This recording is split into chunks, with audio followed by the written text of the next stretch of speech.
Press the bell icon on the YouTube app and never miss another update.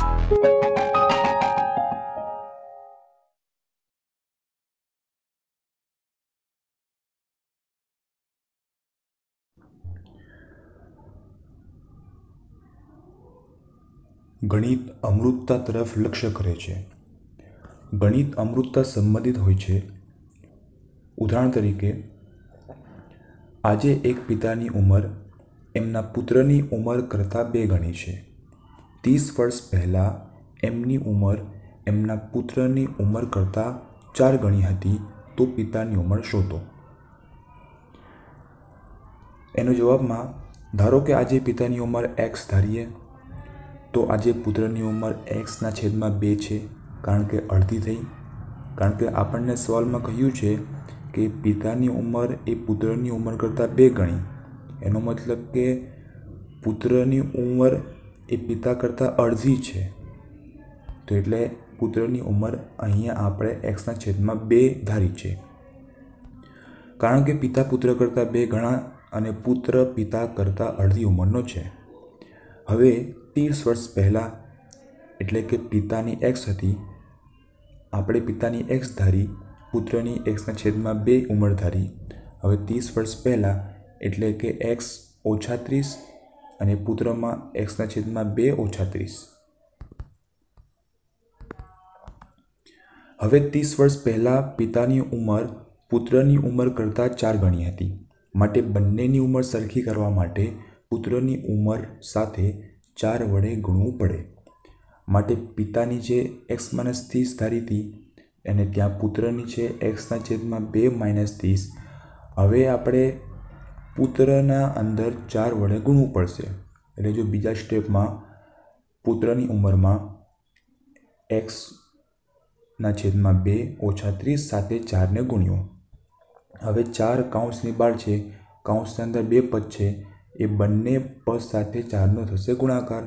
તો આ બાજુ આવશે x 4x/2 ઓછા 4 ગુણ્યા 30 એટલે 120. હવે નીચે 2ના ઘડિયામાં 4 આવે એટલે 2 દુ 4.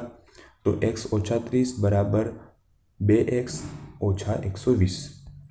હવે 2x છે બરાબરની આ બાજુ જાય તો માઇનસ થઈ જાય, કારણ કે પ્લસ છે.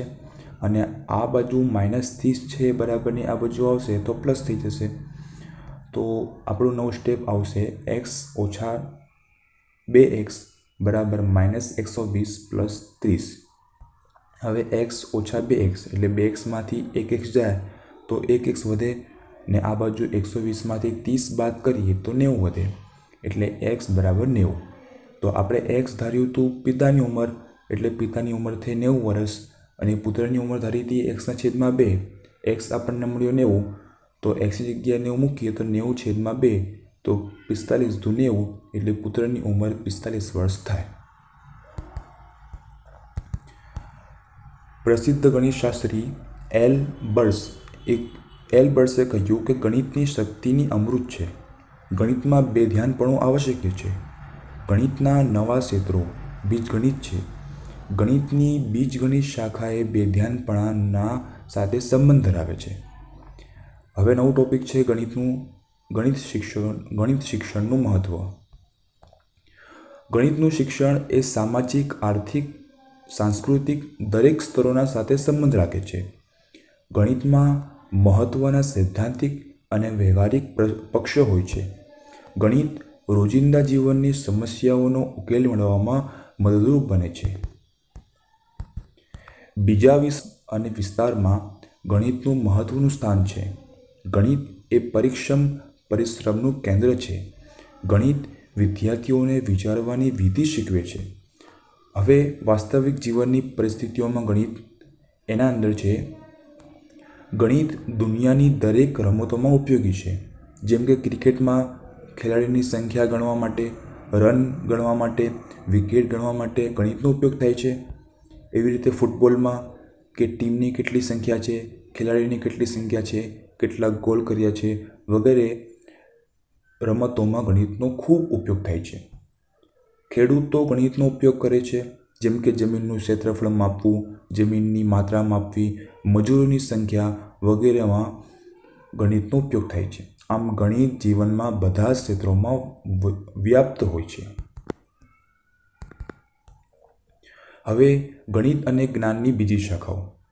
ગણિત એ શિક્ષણના અન્ય વિષયો સાથે ગણિતનો અગત્યનો ભાગ ભજવે છે, જેમ કે ગણિત અને સાહિત્ય, ગણિત અને વિજ્ઞાન, ગણિત અને ભૂગોળ, ગણિત અને ઇતિહાસ, ગણિત અને કલા શિક્ષણ, ગણિત અને શારીરિક શિક્ષા.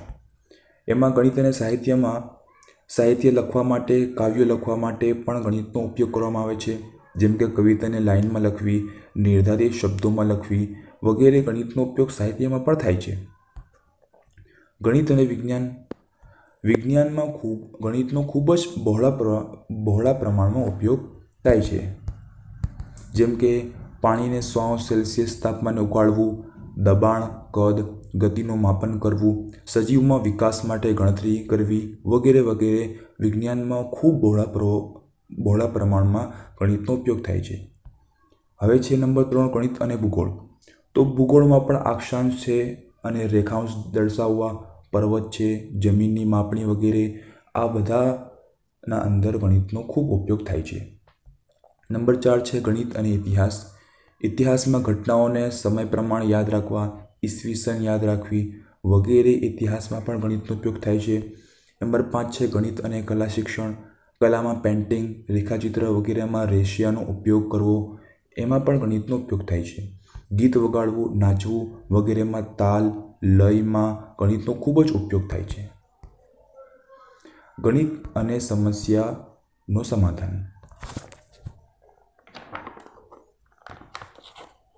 ગણિત એ અગ્રગામી છે.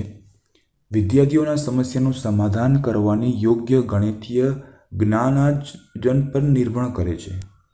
ગણિત એ સમસ્યાનો ઉકેલ લાવવા માટે એક પ્રભાવકારી દિગ્દર્શકના રૂપમાં ઉપયોગી છે. ગણિતીય પ્રક્રિયાઓ દ્વારા સમસ્યાઓનું સમાધાન થઈ શકે છે, જેમ કે અવલોકન કરવું, અનુમાન લગાવવું, તુલના કરવી, પ્રતિરૂપોની નકલ કરવી, તપાસ અને ભૂલોનો ઉપયોગ, આંકડા તથા વસ્તુઓના વર્ગીકરણ વગેરે પ્રક્રિયાઓ દ્વારા સમસ્યાનું સમાધાન થઈ શકે છે.